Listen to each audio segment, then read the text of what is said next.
ఇక Eluru MP TDP అభ్యర్థి పుట్ట మహేష్ పోలవరంలో రోడ్ షో నిర్వహించారు. రోడ్ షోకు అపూర్వ స్పందన లభించింది.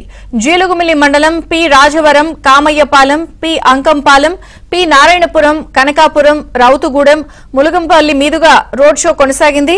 పోలవరం కూటమి అభ్యర్థి బాలరాజుతో కలిసి మహేష్ ఎన్నికల ప్రచారం చేశారు.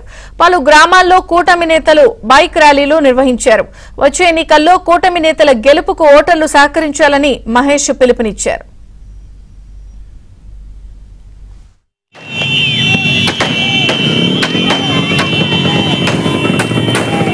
ఈసారి సిరి బాలరాజుకి గ్యాస్ గుర్తు మీద ఓటేసి సిరి బాలరాజు గారిని గెలిపేయండి. సిరి బాలరాజు గారిని గెలిపేయడం అంటే చంద్రబాబు నాయుడు గారిని గెలిపించినట్లే. అలాగే నన్ను ఈసారి ఎట్టి పరిస్థితిలో ఎన్డీఏ కూటమి రావడం ఎంతైనా అవసరం ఉంది.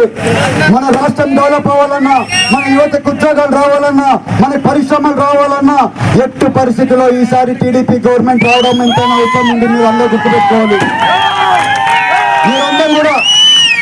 మీరందరూ కూడా ఇవాళ మీరు ఈ జగన్మోహన్ రెడ్డి చెప్పే మాటలకైనా కానివ్వండి, ఇక్కడ ఉండే ఎమ్మెల్యే ఈసారి 3 సార్లు గెలిచాడు. ఈ 3 సార్లు గెలిచినా కూడా ఎట్లాంటి పని కూడా చేయలేదు. ఆ ఎమ్మెల్యేకి ఓడించి మళ్ళీ వచ్చి వాళ్ళ భార్యను పెట్టారు. వాళ్ళ భార్యను పెడితే మళ్ళీ ఏదో ఓట్లేస్తారు, మిమ్మల్ని అందరూ మాయ చేయాలనుకున్నారు. మీరందరూ కూడా ఈసారి మనం మళ్ళీ మోసపోతే పోలవరం అనే కాన్స్టిట్యున్సీ ఇంకా ఎన్నికలకు వెళ్ళిపోతుంది. ఇప్పుడు మీరు చేసే డిసిషన్ మీ చేతిలో ఉంది, మీ ఓటు హక్కులో ఉంది.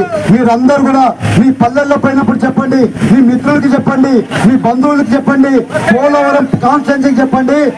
ఈసారి ఎట్టి పరిస్థితుల్లో టీడీపీ గవర్నమెంట్ రావడం అవసరం ఎంతైనా ఉంది. ఎన్డీ గవర్నమెంట్ రావడం అవసరం ఎంతైనా.